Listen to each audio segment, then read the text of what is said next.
Vamos a hacer un parate ahora en todo lo que tiene que ver con corteza para ver algo que también forma parte del telencéfalo, pero si bien se extiende más allá del telencéfalo, tal es el sistema de tipo ventricular. El sistema de ventricular es este sistema de bolsas, de espacios vacíos que hay en el cerebro, que están llenos de este líquido cefalorraquídeo y que cumplen varias funciones. Una de las funciones más importantes es funcionar como para descomprimir, ¿sí? Si el cerebro se mueve o si hay alguna presión externa, estos sirven como un primer sistema como de almohadones, llamémosle. Hay dos ventrículos laterales que los encontramos bien en la zona medial y ventral, o bien mediales y ventrales del cerebro, eh, y esos son los ventrículos de tipo lateral. El tercer ventrículo está en forma un poquitito más caudal y está formado por la unión de los dos tálamos. Es decir, los dos tálamos cuando se juntan entre ellos, la carpita que hay al medio es el tercer ventrículo. Y luego ya vimos que entre el tercer ventrículo y el cuarto, que el cuarto está formado por la protuberancia y por el bulbo, tercero y cuarto están comunicados por un acueducto que es el acueducto de Silvio, que es el que recorre todo el trayecto que hay desde el tálamo, que recordemos que los tálamos están por encima del mesencéfalo, de esas columnas que es el mesencéfalo, por lo tanto todo por ahí pasa un canal que finalmente se va a abrir en el cuarto ventrículo. En este slide tenemos un corte horizontal del cerebro. Recordemos, un corte horizontal es el que divide una parte superior y una parte inferior, o una parte cefálica y una parte caudal. Y vemos varias cosas interesantes en este corte horizontal. Primero, ya sea en la representación artística o en la versión o en la fotografía real que vemos allí, podemos distinguir claramente la corteza cerebral. Ahí la vemos, ¿no? Ahí la estoy dibujando de la mejor manera que puedo.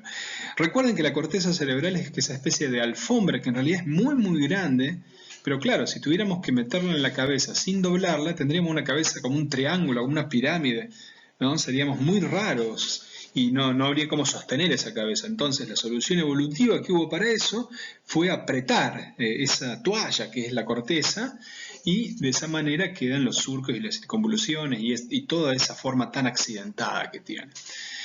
También podemos ver la relación que hay entre, por ejemplo, ¿no? Miren la corteza aquí en ese sector que estoy marcando y todas las fibras blancas que se meten por ahí. Esas fibras blancas son, por ejemplo, la comisura blanca anterior, posterior, la corona radiata. Todas esas son fibras que llevan información desde y hacia la corteza. Cuando digo fibras, son axones.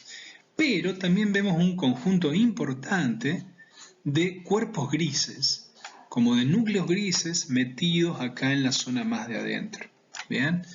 Esos cuerpos grises son los ganglios basales y también estructuras como el tálamo, y nos van a permitir ubicar los ventrículos.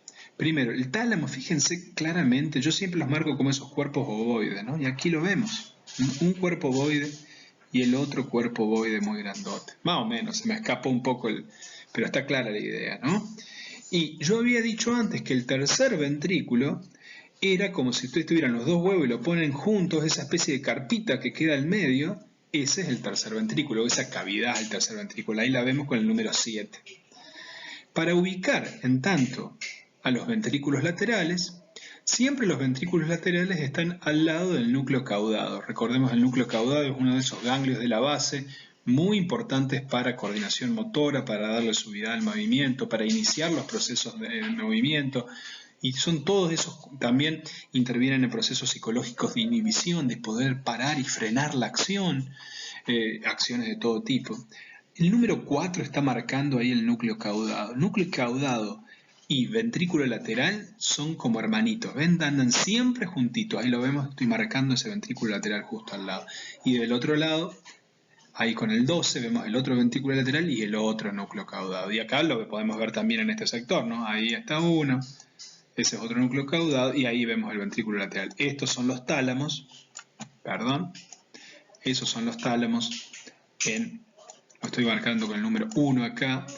en ese dibujo. Y luego, los núcleos grises que nos quedan por detrás, o al lado, mejor dicho, más para la zona lateral, son el núcleo lenticular que está formado por el putamen, que es ese que está ahí, lo pongo con un 2, y con el 3, el globo pálido. El globo pálido es otro ganglio de la base y ahí tenemos la versión real de cada uno de ellos. Hasta aquí lo que hemos visto ha sido el sistema ventricular en normalidad. Pero fíjense qué pasa cuando hay algún tipo de patología, en este caso un tumor cerebral. Esto es también una vista horizontal, mejor dicho, una vista superior a partir de un corte horizontal. Y yo les había dicho que una de las funciones principales de los ventrículos era esto de funcionar como primera defensa contra compresiones de todo tipo. Puede ser una compresión momentánea, fruto de algún tipo de golpe. Y en este caso hay un cuerpo extraño, que es este tumor que está acá. Un tumor es un crecimiento totalmente desordenado de las células nerviosas. Yo les había comentado en una de las clases que cada celulita tiene como una información que le dice: vos tenés que ir a tal lado, tenés que crecer tanto, tenés que reproducirte tantas veces. Pero muchas veces esa información, que es el núcleo genético, se rompe. ¿Por qué se rompe? Por ejemplo, por la exposición a radiación. Como todos sabemos, hay que tener mucho cuidado con la radiación, las mujeres que están embarazadas o aquellos hombres y mujeres que no están embarazados, pero que, por ejemplo, son expuestos a repetidas rayos X o tomografías. Hay que cuidarse de hacerlo solo las veces que sean necesarias. ¿Por qué? Una de las razones es que la radiación tiende a destruir con mucho cuidado lo que estoy diciendo, ¿no? La exposición repetida, la misma y a cantidad y a dosis muy elevadas, puede físicamente dañar el contenido genético. ¿Y eso qué es lo que hace? Que, por ejemplo, algunas neuronas no sepan que tienen que restringirse una parte determinada y crecen y forman esos tumores. Y los tumores, ¿qué hacen? Comprimen, ¿ven? Y este es un ventrículo normal, que está de este lado del cerebro, que no hay tumor, y del lado del cerebro que hay tumor, hay lo que se llama un corrimiento de la línea media. Hay un corrimiento de la línea media que, como no tiene a dónde ir, ¿qué es lo que hace? Básicamente va achicando el ventrículo. Eso, por supuesto, es una solución meramente temporaria y esto causa un conjunto muy grande de problemas. Recordemos que tercer ventrículo, el ventrículo lateral, el tercer ventrículo que también está alterado ahí, está al lado de los tálamos. El tálamo está por sobre el tronco. En el tronco hay núcleos para regulación de temperatura, núcleos para regulación de consumo de fluido, de respiración. Ergo, bueno, todos sabemos las consecuencias que puede llegar a tener un tumor.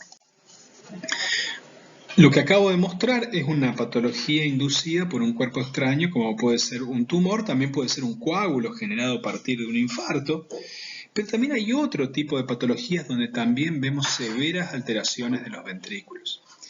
Estas severas alteraciones de los ventrículos se pueden encontrar, por ejemplo, en la enfermedad de Alzheimer. En la enfermedad de Alzheimer, aquí tenemos un cerebro que tiene Alzheimer, que es todo este cerebro, este hemisferio de la derecha de mi pantalla, y uno que está saludable, que es el de la izquierda. Hay varios cambios en cada uno de ellos. Uno de ellos es que en el cerebro con Alzheimer se va disminuyendo el tamaño del cerebro.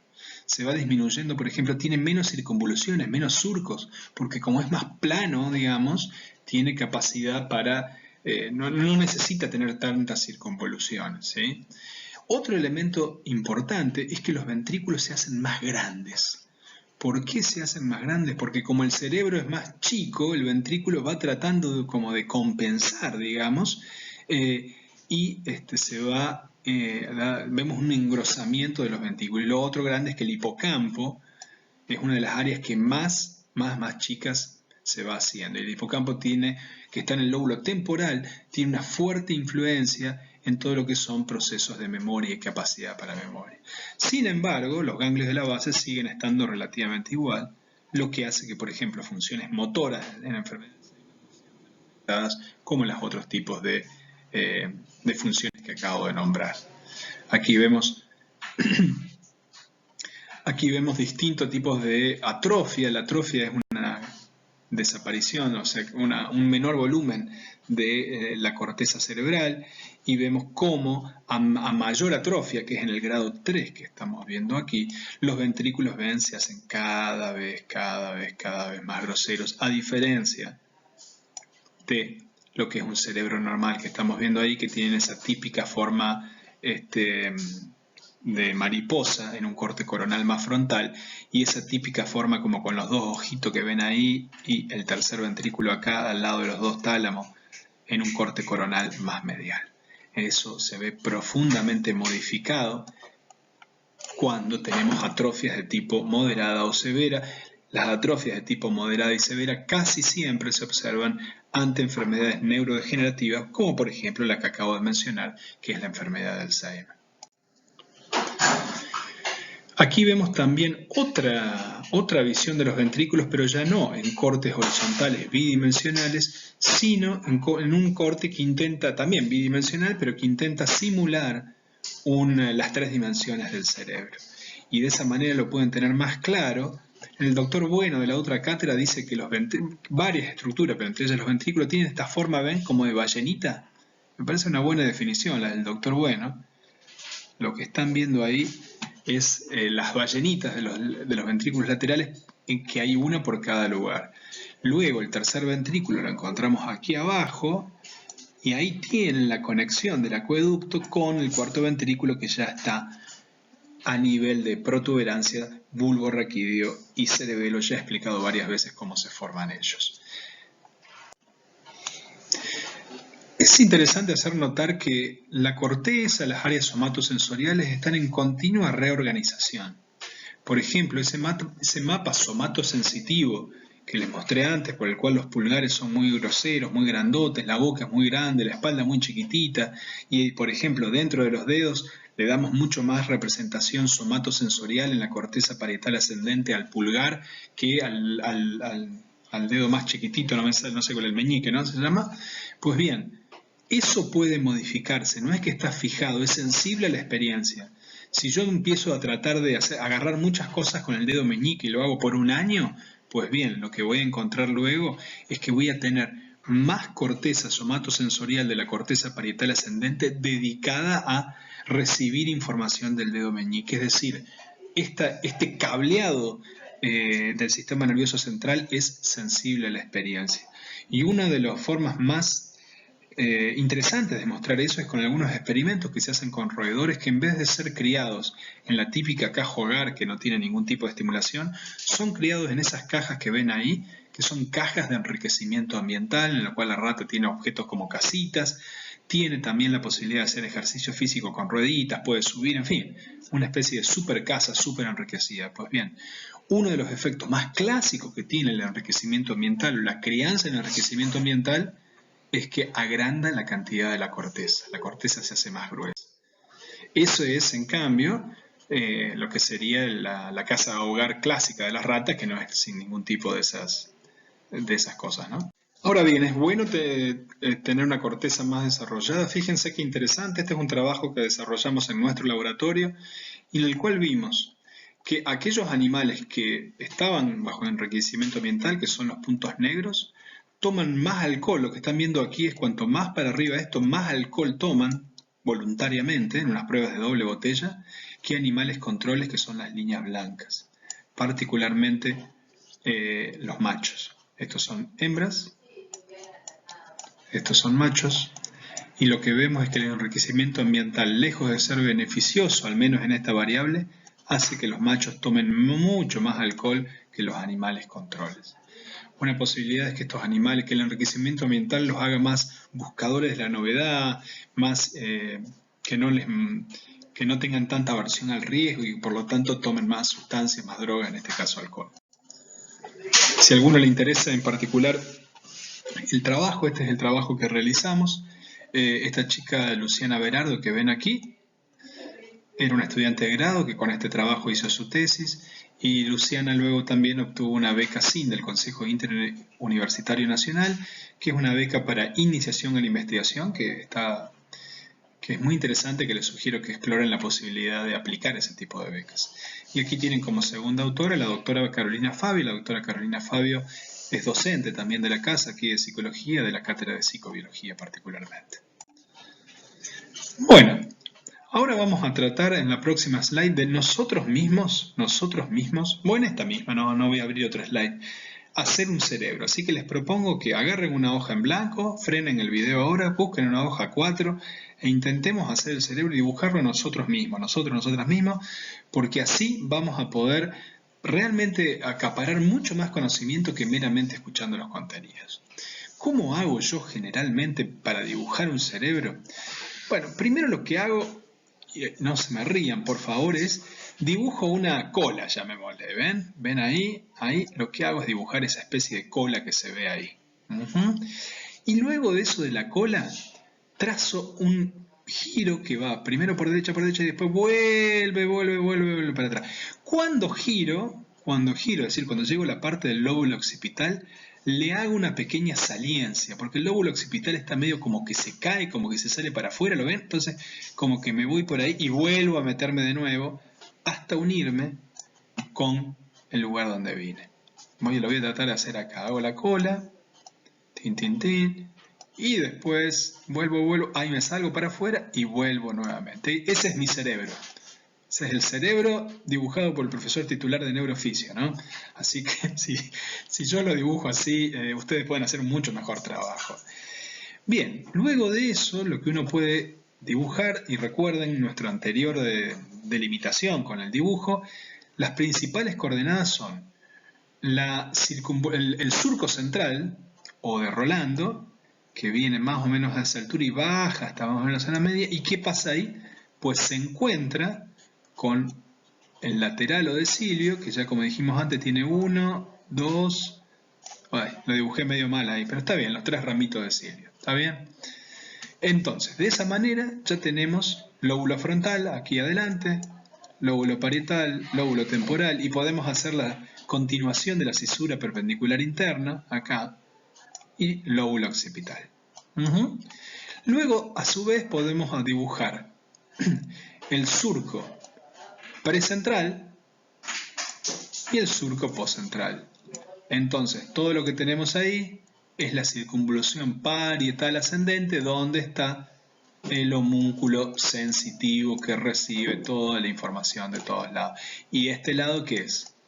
La circunvolución frontal ascendente, que es donde nace la vía córtico-espinal que regula todos los movimientos distales del cuerpo. Y bueno, después de ahí le podemos hacer más cosas, como el círculo. Recuerden que en el parietal tenemos solamente un surco, digamos, menor, como una especie de provincia de un país, que es el surco intraparietal, que nos divide en parietal superior y parietal inferior. En cambio, en el frontal tenemos 2 y por lo tanto nos divide en 3.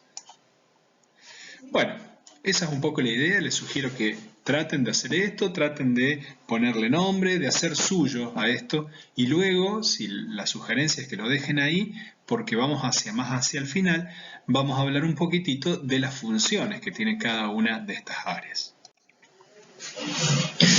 Bueno, yo previamente les había hablado, ya lo habíamos charlado, acerca de cómo se generaba lo que se denomina esta estructura de láminas o de capas del sistema nervioso central. Brevemente habíamos hecho uso de esta metáfora del colegio, por el cual distintos colegios que hacen cosas diferentes, que tienen formas diferentes, que eran de colores diferentes, llegan a distintos tiempos a la corteza y por lo tanto van ocupando diferentes secciones de ella y le van dando esta característica laminar prototípica de la corteza, que tiene 6 capas, que la primera y la sexta habíamos dicho que eran las menos importantes, pero aún así no eran menores, y después estaban la 2 y la 4 y la 3 y la 5. La 2 y la 4 eran áreas o láminas propiamente sensitivas que recibían información, particularmente la 4, ¿no? La 4 es como una especie de imán que atrae todos los axones que salen desde el tálamo. Y las vías 3 y 5 son aquellas que son efectores, de donde salen axones, particularmente los axones motores que conforman, axones de la vía córtico-espinal, que es en última instancia la que regula la función motora. Todo eso es lo que acabo de mencionar, está más o menos aquí, ¿sí? Y cada una de las capas tiene predominio de una célula u otra, de neuronas, ¿no? De distintos tipos de neuronas. Pero para aprender cuál es cuál, es muy importante darse cuenta de que el tipo de neurona, pues bien, depende del tipo de capa en el cual estemos, ¿no? La capa, por ejemplo, más superficial tiene este tipo de neuronas horizontales de Cajal, que a diferencia de las otras que van de arriba para abajo, digamos, esta va en forma anterior a posterior en vez de ir de cefálico a caudal como las otras. ¿Por qué? Porque lo que hace es como conectarlas, todas las que van subiendo, todas las dendritas apicales de las otras neuronas. En cambio, las células granulares, que son células muy pequeñas, yo ya había dicho que son característicamente neuronas que participan recibiendo información sensorial, por lo tanto van a ser mucho más características de la 2 y de la 4, y vemos una grande dibujada en la 4.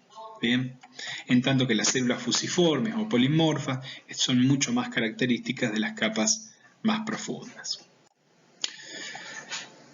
No lo voy a repetir de nuevo, pero los conceptos que acabo de nombrar son muy importantes. Recuerden el de corteza homotípica, que es cuando tiene las 6 capas o las 6 capas son de igual grosor. En cambio, la corteza heterotípica es cuando hay alguna área más, alguna capa o lámina más desarrollada que la otra. Casi siempre pasa eso. Por ejemplo, la corteza prefrontal, la corteza parietal ascendente y la corteza frontal ascendente, donde están los homúnculos, son característicamente cortezas heterotípicas porque no son iguales todas las capas o láminas, sino que son diferentes. En el caso de la corteza parietal ascendente, pues bien, la lámina 4, la capa 4 que recibe información va a estar mucho más desarrollada que las otras. Frenémonos acá. Tengo que tomar un poco de aire, ¿no? A veces hablo un poco rápido, pero bueno, es la forma en la que el alumno da clases a veces y también se apasiona un poco por estas cosas. Hasta ahora he hablado de láminas, de capas, he hecho la metáfora del colegio y todo apunta a esta especie de una capa como si fuera un pullover rojo y abajo del pullover rojo un pullover azul, así en forma horizontal. Esta organización en láminas o capas de la corteza coexiste con una organización en columnas. ¿Qué quiere decir eso? Que si yo con un cuchillito haría un cuadradito vertical y sacaría una columnita, ¿no? Como si fuera de una torta que saco un pedacito cuadradito de la corteza, si bien cada una de esas capas o láminas son diferentes, o sea, ese cuadradito que saco, como van a ver aquí, ese que saqué ahí tiene 6 capas y cada capa, de nuevo, respeta todo lo que hablamos antes, pero va a estar organizado en una unidad funcional que se encarga de cosas parecidas. Por ejemplo, cada una de esas columnas que tiene las 6 capas que hablamos antes, reciben información de la misma área y responden a los mismos receptores. Cuando digo la misma área, por ejemplo, todas reciben información del brazo, de la mano, más allá de que alguna, digamos, obviamente si tengo una coexistencia de neuronas motoras y sensoriales, cada una se va a ocupar de aspectos diferentes, pero todas de una misma área, es decir, que constituirían algo que se llama un módulo funcional de la corteza. La evidencia más clara de esto surge de los estudios de Hubel y Weissel en 1960 y 70, en que evaluaron cómo trabaja las áreas occipitales, el área visual. ¿Qué es lo que se sabe? Que si uno mete un electrodo en una de estas columnas, todas las neuronas que están ahí en esa columna van a responder solamente a estímulos visuales que, por ejemplo, sean barras verticales negras, ¿sí? Estos son estudios que se hacen, por ejemplo, con gatos que lo ponen en una habitación oscura y hay un solo ojo que pueden ver y solamente lo exponemos a un fotograma que pone una barra vertical. Pues bien, todas las columnas que están ahí, todas las neuronas que están en esa columna responden a una barra vertical, pero no responden a una banda horizontal. Y viceversa, si muevo el electrodo al ladito, a la columna de al lado, la columna de al lado va a responder a la barra horizontal, pero no a la barra vertical. Eso indica que cada columna funciona como una unidad funcional. Por lo tanto, es muy importante este concepto, que a la vez de haber una estructura en láminas o capas, el cerebro también responde a una estructura columnar, una organización de tipo columnar. Como he dicho recién, el ejemplo prototípico de esto son las columnas de dominancia ocular, en el cual cada punto del campo visual es analizado por un conjunto de células de la corteza. Eso es la idea de que de la misma manera que hay un mapa sensorial, también hay un mapa visual. Es decir, el campo visual se reproduce a nivel neural, hay un mapa retinotópico. Y como acabo de mencionar, cada una de esas columnas que hay en la corteza occipital responden a, por ejemplo, diferente organización del estímulo, vertical, horizontal. Vamos ahora, he tratado en la medida de lo posible, si bien a veces, ya lo he admitido, que a veces me puede un poco la descripción del concepto y no me meto tanto en la función, he tratado de describir a veces aspectos bien funcionales para complementar los anatómicos. Pero ahora nos vamos a detener por un rato en los aspectos puramente funcionales de la corteza. ¿Qué hacen diferentes partes de la corteza? Hace muchos años, ustedes se acuerdan que los frenólogos decían esto, ¿no? De que había partes del amor, de la violencia y cosas por el estilo.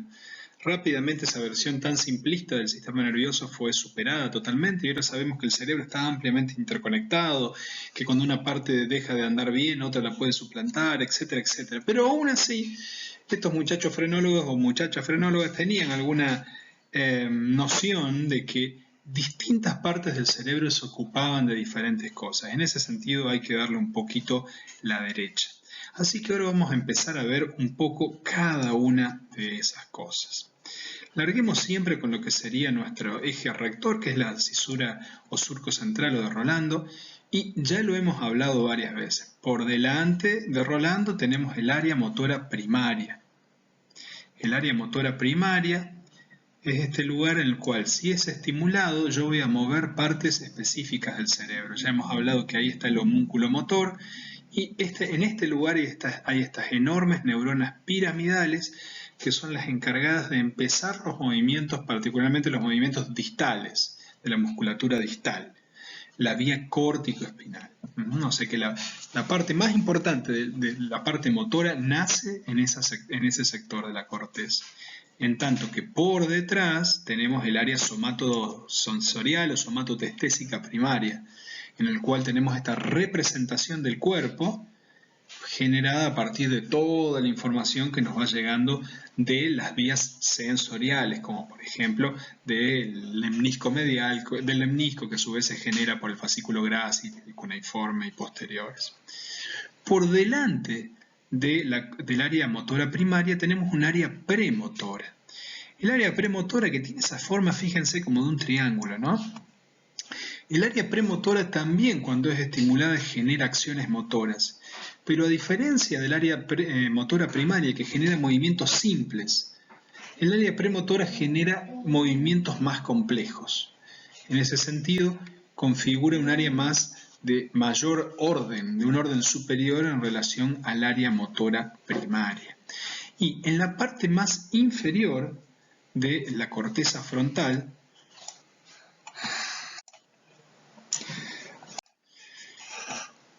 a su vez, en la parte más inferior de la corteza del lóbulo frontal, tenemos lo que se ha de denominar el área de Broca. El área de Broca también tiene funciones motoras, pero particularmente regula todo el movimiento que nos permite emitir sonidos y que nos permite emitir sonidos con significado.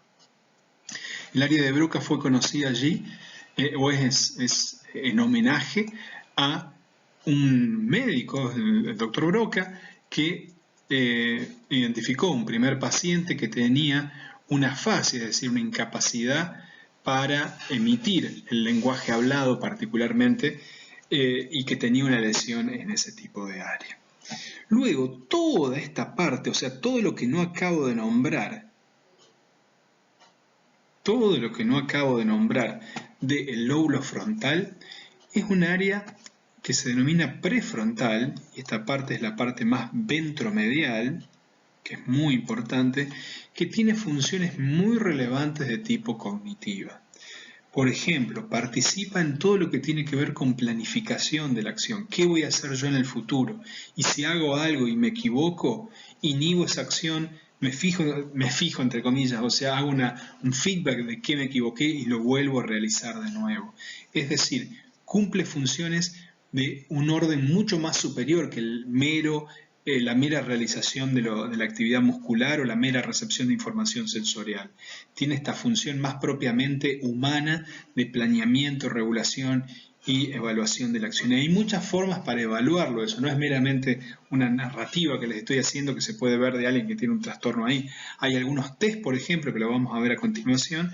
Hay un test muy interesante en el cual a uno le dan para armar una baraja, ¿no? Una baraja que tiene colores, que tiene números, que tiene palos, y no le dan feedback de cómo ordenarla. Uno lo va ordenando y, mejor dicho, sí, lo único que le dicen es bien o mal. Yo intento ordenar la baraja por palo y me dicen mal. Entonces digo, capaz que por número, empiezo a poner los números. Y por un tiempo lo hago por número y no me dicen nada, como que está bien. Pero después me empiezan a decir mal, mal. Entonces me cambiaron la regla. Yo estaba ordenándolo por número y ahora tengo que ordenarlo por palo. Pues bien, esa es una prueba neuropsicológica que requiere, que es muy demandante de las funciones de la corteza prefrontal que acabo de mencionar. Y pacientes que tienen demencias o trastornos neurodegenerativos que afectan particularmente esa zona, pues bien, tienen problemas para ese tipo de tareas. Y también es muy relevante toda esa área para lo que es la denominada cognición social, nuestras habilidades y metacognición, nuestras habilidades para entender que de la misma manera que yo tengo sentimientos, emociones, pensamientos, los otros también lo tienen. Es decir, para entender que los otros tienen este mundo interno y que yo puedo entender la conducta de los otros a partir de este mundo interno. Si veo a alguien, por ejemplo, que está en un restaurante, que va con un plato en un montón de gente y se le cae el plato y se pone todo rojo, yo sé inferir que lo que le está pasando a esa persona que se le cayó el plato y se pone rojo porque todos lo miran, es que siente vergüenza. Esa capacidad para entender la conducta del otro porque yo también puedo sentir vergüenza, se llama metacognición y cognición social, y también está alterado en algún tipo de demencias que afectan selectivamente este tipo de este lóbulo prefrontal, particularmente en esta sección ventromedial. También participa de algunos tipos de memoria muy particulares, como es la memoria de trabajo, y particularmente la memoria semántica de trabajo. La memoria de trabajo es esta memoria del momento, ¿no? De los 20 segundos que estoy viviendo continuamente en el presente. También se le llama working memory. Un ejemplo que yo cuando escribí una vez un artículo para el curso de nivelación puse es que yo estoy haciendo la comida, tengo la receta del arroz, de lo que sea, y si yo lo tiro al paquete y no lo vuelvo a leer dentro de 20 segundos, capaz que me olvide ya, porque yo en realidad la estaba manteniendo no en una memoria a largo plazo, esta idea de cómo hacer el arroz, sino que él lo tenía ahí mismo, digamos. Y cada tanto lo refresco, mira, tengo que hacer esto. Pero no lo voy pasando a una memoria a largo plazo, lo mantengo en esa memoria de tipo de trabajo. Un caso muy famoso de un paciente que tuvo alteraciones profundas de personalidad en todo esto que tiene que ver con la planificación de la acción, la regulación, la cognición social, la capacidad de autorregulación, es Piña-Gage. Es un paciente, un caso clínico muy famoso que, como ven acá, hay una viga de metal que le atravesó solamente, pasó por acá la viga de metal, ¿ven? ¡Tuc! Hizo eso la viga. Y la persona sobrevivió y aparte de eso no tenía ningún tipo de problema motor, sensorial, lo que es lógico porque la viga le pasó por ahí, pero tenía una conducta, no pudo más trabajar, bueno, pasó a ser una persona muy grosera, entre otros elementos. Bueno, hemos visto casi todo lo que es corteza frontal y prefrontal. La corteza parietal, hasta ahora solo hemos visto el área somatosensorial primaria. Sin embargo, en la parte más posterior del lóbulo parietal encontramos lo que son las áreas somatosensoriales de asociación.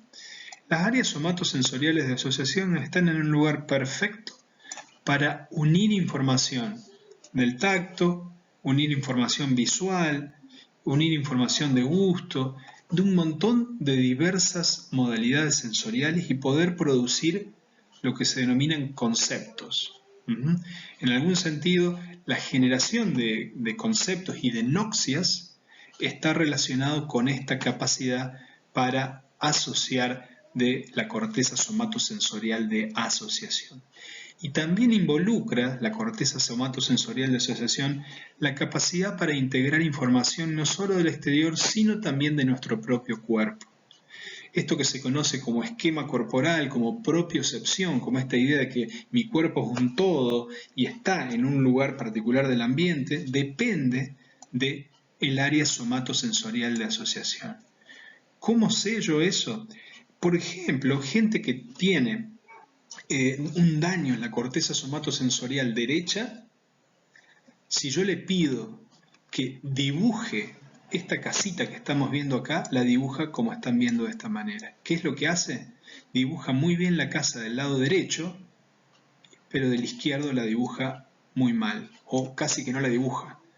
Hay lo que se denomina una negligencia contralateral, y esa persona incluso puede que si le pido que se abotone una camisa, solamente toma la parte derecha de la camisa y no la parte izquierda. ¿Por qué pasa eso? Porque ha tenido una lesión en la corteza somatosensorial del lado contralateral al de la lesión. Es decir, que cuando hay negligencia contralateral izquierda del mundo izquierdo, la corteza somatosensorial de la derecha es la que está afectada. Recuerden esta idea que la gran mayoría de las vías se cruzan, decusan, ¿bien? Pero entonces, el área somatosensorial es un área de integración sensorial que, por ejemplo, nos permite identificar que esto es un celular simplemente juntando con información táctil, ¿sí? Por ejemplo. Me permite integrar el diferente tipo de información, incluso la información propioceptiva. No la vemos aquí, pero recuerden, el lóbulo de la ínsula que está ahí metidito aquí entre, si yo levanto los labios del temporal y del frontal, puede haber un lobulito por debajo, que es el lóbulo de la ínsula, que es procesamiento de información del gusto, y ya lo vimos antes, también participa en esta información ya interior, ya no el esquema corporal de mi cuerpo en el espacio, sino esta idea de que tengo información por dentro del cuerpo. Siento los latidos cardíacos, la respiración, cuán tenso está mi cuerpo, todo ese mundo interno, esa interocepción la integra la ínsula particularmente. Bueno, ya hablamos de todo el área visual primaria, que es el área 17 propiamente dicho, es como la colita que sale ahí del lóbulo occipital, pero las áreas que están por delante de eso son áreas de asociación visual. Ya dijimos que el área visual propiamente dicha, la punta, la parte más posterior del lóbulo occipital, procesa solamente elementos visuales, rayas horizontales, verticales, redondeles, pero todo eso se integra y se hace una imagen visual en las áreas de asociación que están justo por detrás, por delante del lóbulo occipital. El lóbulo temporal, que lo podemos ver por aquí, tiene funciones muy importantes como tenemos una corteza auditiva primaria y un área de asociación auditiva, es decir, de la misma manera que describí para el lóbulo occipital y la parte visual, también tenemos un área que recibe información auditiva y que la integra especialmente. Y por detrás tenemos un área muy importante que es el denominado área de Wernicke, que es un área donde tenemos el lexicón de nuestro idioma, es decir, recibimos información sonora y es el lugar donde lo interpretamos en términos de unidades funcionales, es un área de recepción del lenguaje y de entendimiento del lenguaje. Y por lo tanto, el área de Wernicke, que está por aquí, se comunica con el área de Broca, que está por aquí. Y por lo tanto, esa comunicación a partir de lo que se denomina el fascículo arqueado nos permite recibir la información auditiva y de esa manera entenderla y producir vocablos a partir del área de Broca que también tengan significados. Si yo tengo una alteración en Wernicke, no voy a entender el lenguaje que me hablan a mí y también voy a tener problemas para generar yo lenguaje hablado. En cambio, si tengo una lesión aquí en área de Broca puntualmente, voy a escuchar bien, pero voy a tener problemas para emitir los sonidos. Bueno, creo que nos hemos quedado con... una cosa más que me estaba olvidando es que la corteza temporal tiene dos funciones más importantes. Una es memoria, la típica adquisición de nueva memoria. El lóbulo temporal en general, pero puntualmente el hipocampo, que está muy ventral e inferior y medial del lóbulo temporal, participa en la adquisición de nuevas memorias. Una vez que yo adquirí la información, hay otras áreas del cerebro donde va en esa memoria y ya no me la pueden quitar.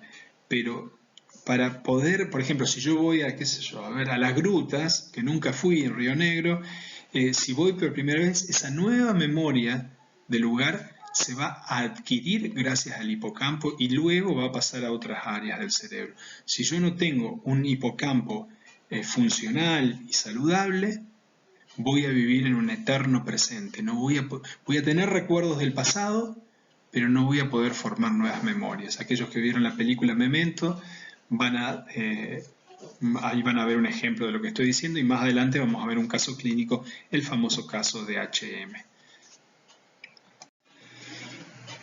Aquí justamente lo estamos viendo, el caso de HM. HM era un paciente que tenía una epilepsia refractaria que no respondía a ningún tipo de medicación y como última instancia se le produjo una resección de un montón de áreas que las estamos viendo, de estas áreas que aquí lo ven, aquí ven las áreas que todavía están y luego de la operación todas esas áreas de la corteza temporal fueron sacadas, incluyendo el hipocampo. Al principio el paciente reaccionó bien, no tenía más ataques epilépticos. Recuerden, esto se hizo cuando no había drogas para curar la epilepsia, ni mucho menos. Pero a partir de la lesión lo que vieron es una pequeña pérdida de los recuerdos que ya tenía la persona. Ponele, se olvidó lo que pasó 6 meses antes de la operación. Eso es algo relativamente común en un conjunto de operaciones, no tan profundo, pero pasa. Pero la persona tenía buena memoria conservada para atrás. Sabía dónde había nacido, con quién, dónde había trabajado, cuándo se había casado, si tenía hijos, si no. Pero lo que se vio es que no podía adquirir nuevas memorias. Vivía en un continuo presente, no aprendía los nuevos eventos que estaban pasando más allá de que leyera los diarios, si conocía gente nueva no la recordaba más. Incluso tenía solamente los 20 segundos de memoria de corto plazo. Si venía y hablaba con un médico, le decía, hola, ¿qué tal? ¿Cómo le está? Buenos días. Podía hablar, podía decirle, uy, qué lindo día que es hoy. El médico se iba y volvía 10 minutos después y era como si lo viera por primera vez. Es decir, la memoria no podía pasar de la memoria de corto plazo a la memoria de corto plazo. Es decir, había una pérdida de memoria anterógrada. La memoria anterógrada es la memoria que yo formo hacia adelante, la capacidad para formar nuevas memorias. Las memorias que yo poseo ya son memorias retrógradas. Si yo pierdo alguna de las memorias que ya tengo pérdida de memoria retrógrada. Si no puedo formar nuevas memorias, tengo pérdida de memoria anterógrada. Algo muy interesante que vieron los investigadores es que, de nuevo, él tenía memoria a corto plazo. ¿Por qué tenía memoria a corto plazo? Porque ya lo vimos antes, es dependiente de la corteza prefrontal. Y él no tenía alteraciones en la corteza prefrontal. Entonces, ¿por qué iba a perder la memoria a corto plazo? Pero como vimos antes, o mejor dicho, este caso lo que cementó fue la idea de que el hipocampo y el lóbulo temporal es el lugar, la puerta de entrada donde se adquieren las nuevas memorias. Y eso es muy interesante a nivel teórico porque plantea que la memoria está distribuida, que hay diferentes tipos de memorias y que de diferentes partes del cerebro manejan esas memorias. Otros elementos interesantes es que si uno le enseñaba condicionamiento clásico o memorias procedurales, hábitos, por ejemplo, le enseñaba el lunes, el martes, miércoles, el jueves a dibujar una estrella en un espejo, que es una actividad bastante complicada, el viernes lo hacía re bien. Es decir, tenía la capacidad para aprender nuevos hábitos y también condicionamiento clásico. Pero si uno le decía, ¿te acordás que el lunes y el martes te enseñamos a hacer lo de la estrella? Ni se acordaba. Fíjense qué interesante esto. Puede haber adquisición de nuevas memorias procedurales o de hábitos sin que haya una memoria episódica a largo plazo de cuándo se adquirieron esas memorias. ¿Por qué? Porque esa última memoria es dependiente de hipocampo, esta otra no. Es maravilloso lo que nos enseñó este caso clínico del paciente H. La gran mayoría de las funciones del cerebro están distribuidas en ambos hemisferios. Esta idea de que hay un cerebro artístico y uno matemático en general no son muy correctas. Sin embargo, hay una función particular que sí responde, que está lateralizada, y es el lenguaje, que es típico en la gran mayoría de las personas en el hemisferio izquierdo. Recordemos algunas de las cosas que yo les comenté antes, la idea de que tenemos un centro en el cual de recepción auditiva y en el cual adosamos a los vocablos, al lenguaje que recibimos, que escuchamos, le añadimos significado. Ese es el área de Wernicke, en el cual tenemos una especie de lexicón, un diccionario que nos une los sonidos con significados, y esa información desde allí viaja por este fascículo, que es el fascículo arqueado, hacia la parte frontal, donde emitimos, tenemos una especie de mapa o de librito que nos dice cómo mover la boca para emitir sonido. Lo estoy diciendo de una manera muy simple, muy introductoria. Vamos a tener adelante en la clase, en la materia, una clase específica de lenguaje que va a ser dada por un profesor que es especialista en el tema, pero yo ya les expliqué varias veces que a mí me gusta ir introduciendo los temas de a poco, ¿no? Entonces, con esta simple arquitectura del lenguaje que yo les mostré ahora, de un área receptora, como es Wernicke, que tiene esta especie de diccionario, lexicón, y de allí viaja por este fascículo arqueado hasta el área de Broca, tenemos la posibilidad de encontrar varias patologías o cosas que suceden cuando las cosas no funcionan bien. Cuando falla, hay lesiones, por ejemplo, en todo el síndrome, en el área de Wernicke, tenemos una afasia de Wernicke, en la cual falla la comprensión y eso afecta a su vez la producción del lenguaje. Y también luego tenemos una afasia de Broca, que es característica cuando hay obviamente daño en la parte de Broca, donde hay comprensión del lenguaje, pero hay una incapacidad para emitirlo. Y cuando se daña la conexión entre ellos, también tenemos una afasia de conducción. En realidad hay más afasias de ese estilo, porque los circuitos del lenguaje son mucho más complicados, tienen áreas también corticales, otras áreas corticales implicadas. Hay hasta 7 diferentes tipos de afasia, pero eso no lo veremos en este momento. A continuación vamos a ver dos pequeños videos que van a ejemplificar dos casos clínicos, uno con afasia de Broca y otro con afasia de Wernicke.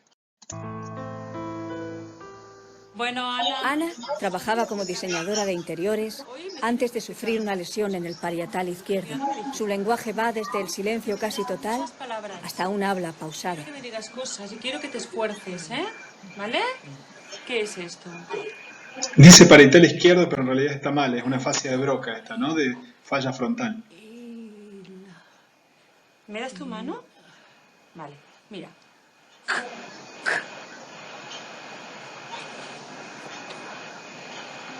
Cartas. Muy bien. Fíjense el esfuerzo que hace la fonoaudióloga, o no sé, puede ser psicóloga, no lo sé, Solo construye frases de una o dos palabras, para sin armar gramática, los vocablos, como ¿no? mensajes telegráficos. Es consciente de todas sus dificultades. Es consciente, no tiene ningún tipo de alteración psicológica aparte de esta. Pintas. Vale. Mira, voy a decirla yo y luego tú la repites. Entiende todo, Fíjate, fíjense que ¿eh? entiende todo, ¿no? Pan. Pen. Ahora, un poco más fuerte. Pan. Hombre. A ver esta, que a ti te gusta mucho esta, ¿verdad? La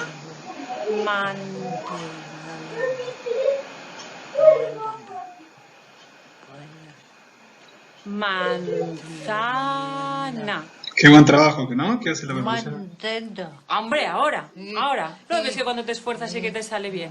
Bueno, vamos a explicar también... Fíjense una la parte cosa motivacional, como cómo son la las ayuda, vacaciones aparte de Semana eso. Santa, que me han dicho que te vas de juerga. Explícame cosas, dime cosas, va.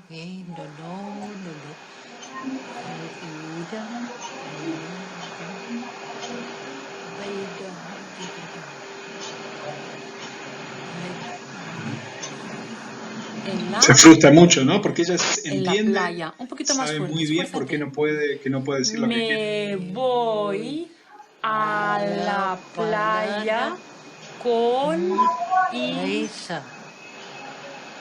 Fíjense el nombre de la hija, que bien que lo nombra. me Pues a la palabra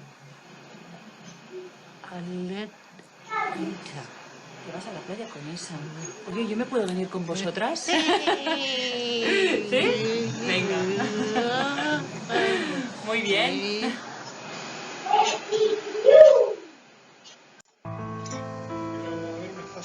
Y que sí. Enséñame tu pueblo. A ver. Félix tuvo un infarto isquémico a causa de una operación. Dice palabras sin significado real, pero mantiene una entonación correcta en el discurso.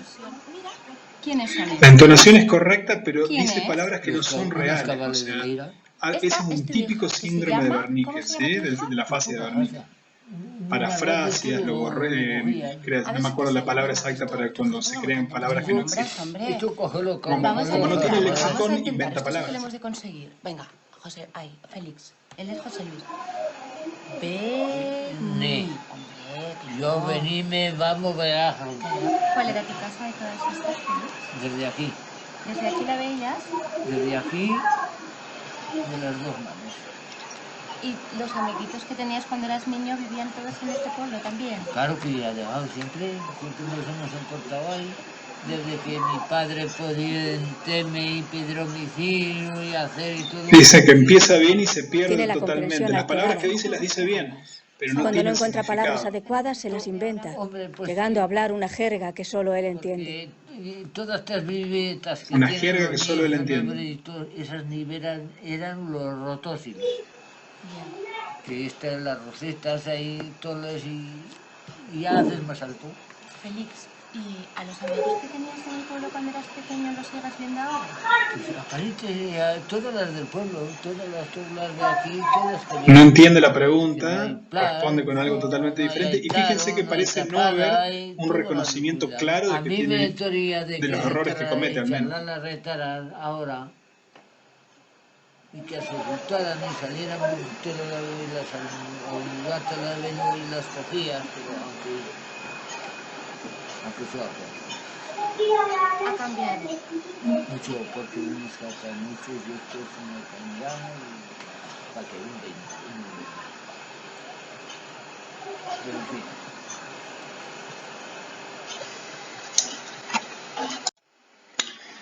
Bueno,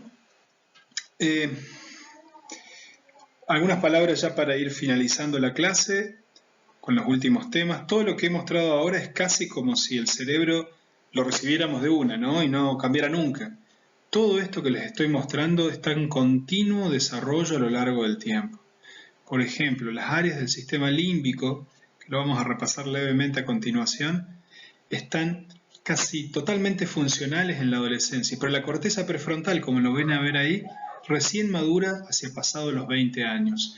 Eso hace que esta capacidad, falta de inhibición, de planificación del futuro, sea algo prototípico de la adolescencia.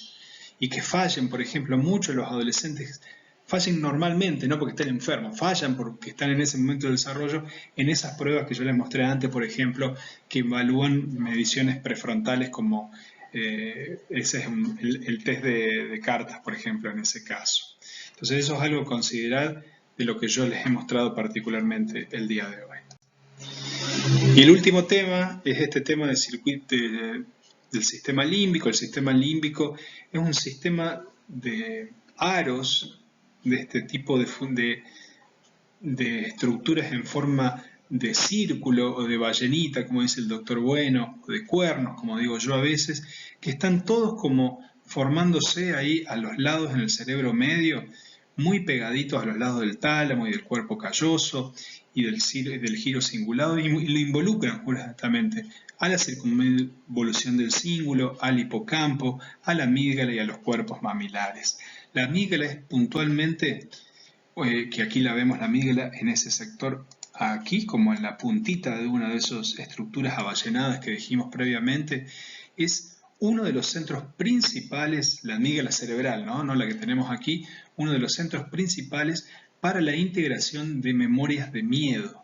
La amígdala reacciona frente a estímulos de miedo en agudo y luego participa en la reactivación de memorias de miedo a largo plazo y tiene inputs de diversas partes hipotalámicas, es decir, no solamente participa en respuestas conductuales de escape de miedo, sino que a partir de áreas como por ejemplo de los cuerpos mamilares, participa en toda la regulación autonómica e hipotalámica de las respuestas de miedo. También se considera al hipocampo como parte del sistema límbico. Recordemos que el hipocampo tiene estas enormes funciones a nivel de memoria, pero también tiene funciones a nivel emocional, de conducta emocional, de regulación de navegación en el espacio, entre otros elementos. La conducta emocional y de integración de conductas motivadas y de respuestas al miedo también es propia del hipocampo. Y todas estas áreas también participan en la regulación de respuestas motivadas hacia estímulos apetitivos, de placenteros, comida, sexo, agua, regulación de fluidos, pero por ejemplo comida, sexo y también algunas sustancias que no son naturales, sino como que de algún modo secuestran este sistema límbico, como por ejemplo las drogas de abuso. La gran mayoría de las drogas de abuso activan diferentes partes de este sistema límbico, que aquí lo vemos más en detalle. Ya habíamos nombrado el giro cingulado, ya habíamos nombrado el hipocampo y el giro hipocampal, la amígdala, y también hay algunas otras áreas adicionales como el septum pellucidum. Ya habíamos hablado también los cuerpos mamilares. Todos ellos configuran esta especie de anillo o estructuras aballenadas, como le llamo yo, que configuran el sistema límbico. De nuevo, aquí podemos ver, por ejemplo, cómo muchas de ellas a su vez regulan otras partes. Hay las vías dopaminérgicas que llegan hasta corteza prefrontal, hay vías serotoninérgicas que inervan gran parte de la corteza. Ánimo, sueño, cognición, motivación, recompensa, placer y así sucesivamente. En ese sentido, una vía muy importante que nace del sistema límbico es la vía dopaminérgica mesocorticolímbica, que nace en área tegmental ventral, pasa a núcleo accumbens y llega a corteza prefrontal, y cuando se activa hace que los animales, los humanos, sintamos fuertes sensaciones de placer y, por ejemplo, aprendamos a hacer cosas que normalmente no haríamos, como palanquear, simplemente para activarnos esas áreas particulares del cerebro. Ahí vemos la gran importancia que tiene el sistema límbico para procesos como de recompensa, de conductas motivadas. El problema es obviamente, como les dije antes, que hay sustancias exógenas como la cocaína que funcionan activando esas áreas pero sin tener mecanismos de retroalimentación y pueden generar situaciones de abuso y de dependencia. Bueno, eso fue un poco lo que tiene que ver con esta parte de la clase en la que vimos qué es la corteza cerebral, dónde se encuentra, cómo van haciendo, cómo se relaciona con otras partes del cerebro. Vimos la estructura laminar y la estructura cortical de la corteza con las diferentes láminas que tiene, las diferentes cortezas. Y en la parte final de la clase analizamos diversas funciones que tiene la corteza cerebral, tanto en normalidad como en patología. Espero que les haya gustado esta clase y bueno, que aprendan mucho.